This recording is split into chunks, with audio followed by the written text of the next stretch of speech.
December 19, 1944, a converted French army barracks in Verdun. The most powerful generals in the Allied command sat around a table, and not one of them was smiling.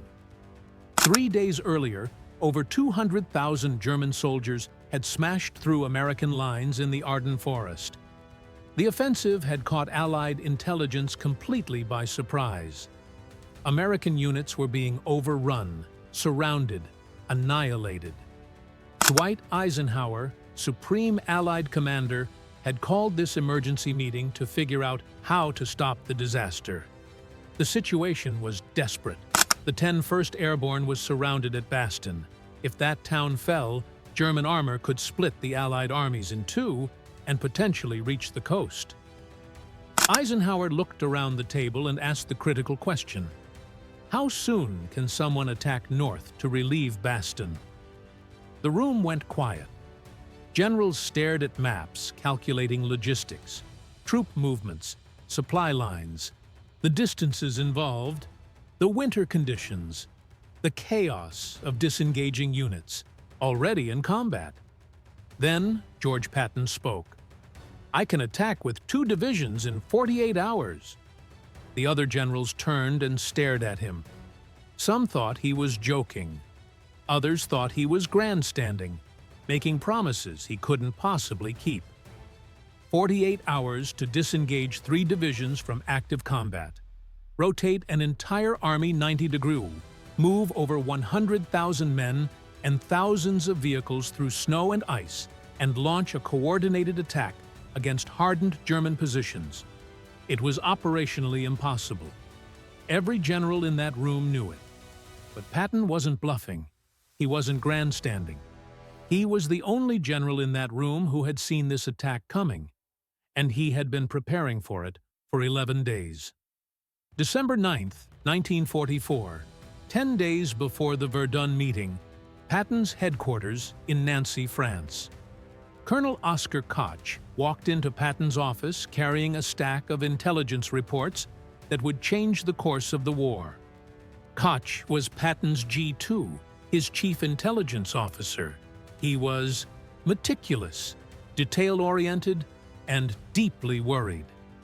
Koch had been tracking German unit movements across the entire Western Front, and he had noticed something that nobody else seemed to care about. 15 German divisions had vanished. These weren't small units. These were full-strength divisions, including several panzer divisions with hundreds of tanks. They had been pulled off the line and moved somewhere, but Allied intelligence couldn't find them. Supreme Headquarters Allied Expeditionary Force, the SHA, had an explanation. The Germans were holding these divisions in reserve to respond to Allied breakthroughs. Nothing to worry about. Koch didn't buy it. He had been studying German patterns for months. The Wehrmacht didn't hold 15 divisions in reserve just to react. That was offensive strength. That was enough combat power to launch a major attack. Koch spread his maps across Patton's desk. He pointed to the Ardennes forest, the thinly held sector where American divisions were spread, across miles of front. "General, I believe the Germans are planning a major counteroffensive. The target is here, the Ardennes." Patton studied the maps while Koch laid out his case. The Ardennes was the weakest point in the Allied line. 4 American divisions were holding a front that should have required 12. The terrain was difficult, heavily forested, with narrow roads nearly impossible to navigate in winter. That's exactly why SHAEF wasn't worried. The same terrain that made the Ardennes hard to defend also made it hard to attack. No sane commander would launch a major offensive through that terrain in December. But Koch reminded Patton of something. In 1940, the Germans had done exactly that.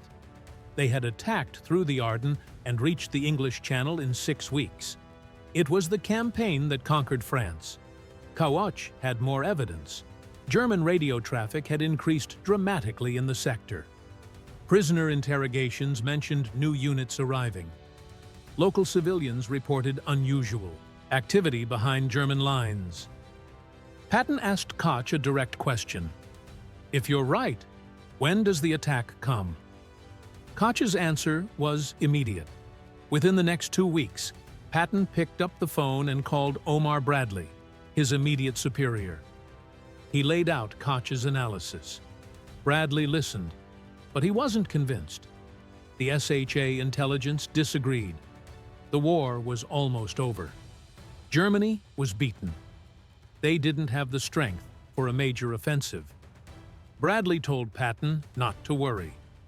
Patton hung up the phone and looked at Koch. He didn't say anything for a long moment. Then he gave Koch an order. Start planning. Over the next 10 days, Patton's staff worked in secret. They developed 3 complete contingency plans for responding to a German offensive in the Ardennes. Each plan was detailed down to the minute. Truck routes calculated, fuel supplies pre-positioned, artillery batteries designated for rapid redeployment, infantry units assigned specific roads and assembly points. The plans covered every variable.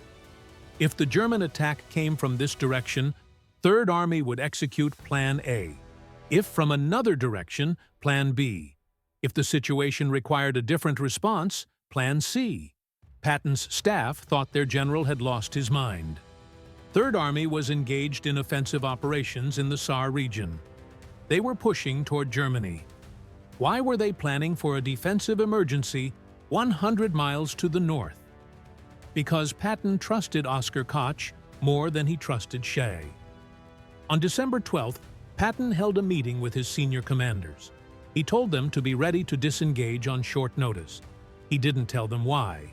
He just told them to be prepared. His commanders exchanged looks. Disengage from offensive operations. They were winning, but they were Patton's men. They followed orders. By December 15th, Third Army was the only major American force with contingency plans for the Ardennes. Every other unit in the Allied line was focused on their own sectors, confident the war would be over by Christmas. 5:30 a.m., December 16, 1944. German artillery erupted along an 80-mile front.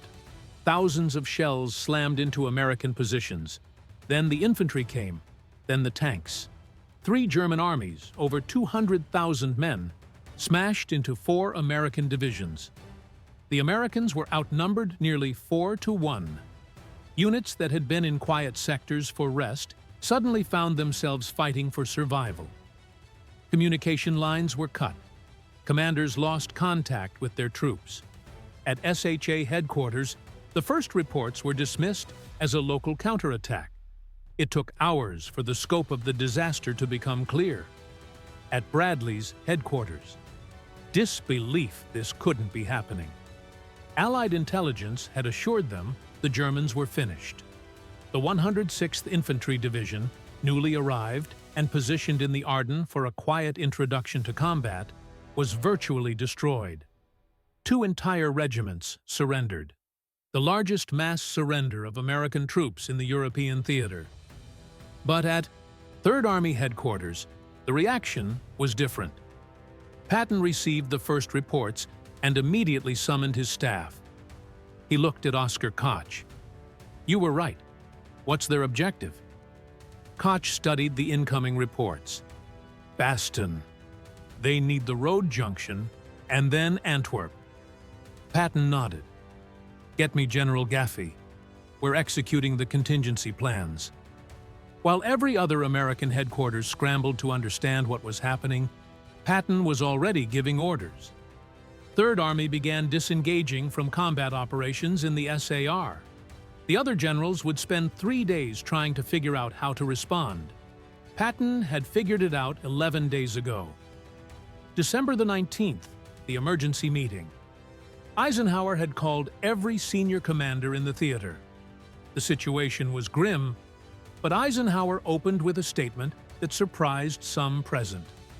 "The present situation is to be regarded as one of opportunity for us and not of disaster. There will be only cheerful faces at this conference table." Eisenhower understood something important. The German army had come out of its defensive positions. It was exposed. If the Allies could respond quickly enough, they could turn disaster into victory. But responding quickly was the problem. Every unit was in the wrong place. The logistics of turning everything around seemed impossible. That's when Eisenhower asked his question, how soon can someone attack north to relieve Bastogne? The silence stretched. Generals looked at their maps, calculated distances. Then Patton spoke. I can attack with 2 divisions in 48 hours, 3 divisions in 72. The room went quiet. Patton was known for aggressive promises, but this seemed beyond aggressive. This seemed delusional. Eisenhower pressed him. George, this is no time for grandstanding. The 101st Airborne is surrounded. If we promise relief and can't deliver, those men die. Patton didn't blink. Ike, I've already given the orders. Third Army is disengaging now. I have 3 contingency plans. Prepared. I've been expecting this attack for 11 days. The other generals stared. Expecting it? How could Patton have expected something that caught Cha completely by surprise? Eisenhower studied Patton for a long moment. He had known Patton for decades. He knew when Patton was bluffing and when he was serious. Patton was serious. All right, George, get moving. Patton left the Verdun meeting and made one phone call. He reached his chief of staff at 3rd Army headquarters. The message was brief. Play ball. Those 2 words activated contingency plans prepared 11 days earlier. Within minutes, orders flowed through 3rd Army's communication network. The 4th Armored Division began moving north. The 26th Infantry Division followed. The 82nd Infantry Division prepared to disengage and redeploy. Truck convoys that had been prepositioned started loading troops. Artillery batteries began displacing to new positions. Supply depots shifted from supporting offensive operations to supporting a relief attack toward Bastogne. Over 133,000 vehicles would move through snow, ice, and narrow roads. Supply lines running east were redirected north. Units in combat that morning would be in combat again 100 miles away within days. The other Allied armies watched in disbelief. They were still trying to figure out what was happening in the Ardennes. 3rd Army was already responding. Every route had been planned, every contingency considered, every supply cache positioned. Patton wasn't performing a miracle. He was executing a plan. The movement began on the night of December 19th and continued without pause. Imagine turning an army, not a battalion, an entire army. Over 100,000 men, thousands of tanks, trucks, artillery pieces, all moving simultaneously, all arriving at the right place at the right time. The weather was brutal. Snow, ice, freezing temperatures, vehicles broke down, men suffered frostbite, but the movement continued. By December 21st, lead elements of the 4th Armored Division were in position. They had moved over 100 miles in less than 48 hours through the worst winter weather in decades while disengaging from combat operations. December 22nd, 3rd Army attacked. The 4th Armored Division drove north toward Bastogne. The fighting was brutal. German forces had established defensive positions along every approach to the surrounded town. Every mile was contested. Tank battles erupted in frozen fields. Infantry fought through forests and villages. Inside Bastogne, the 101st Airborne held on. Low on ammunition, low on food, low on medical supplies. On December 22nd, the Germans demanded their surrender. Brigadier General Anthony McAuliffe sent back his famous one-word reply: nuts. The paratroopers weren't giving up. They knew relief was coming. December 26, 1944, 4:50 p.m., 1st Lieutenant Charles Bargers, commanding the lead tank Cobra King, pushed through the final German positions at Assininoa. His tank made contact with elements of the 101st Airborne. The siege was broken. Patton received the news and immediately called Eisenhower. We're through to Bastogne. The relief corridor was narrow. German forces attacked the flanks continuously, but Third Army held. That night, supply convoys rolled into Bastogne. Ammunition, food, medical supplies. The 101st Airborne had held for 8 days against overwhelming odds. Now they had what they needed to keep fighting. The Battle of the Bulge would continue for another month. The Germans hadn't achieved their strategic objectives, but they had inflicted massive casualties.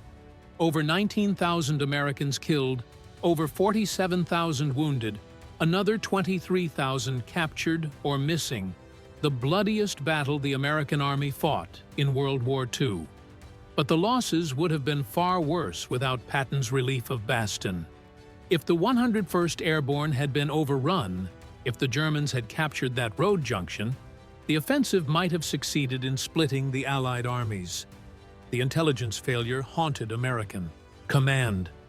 How had over 200,000 German troops achieved complete surprise? How had 15 divisions vanished without anyone noticing? The answer was simple and damning. Someone had noticed.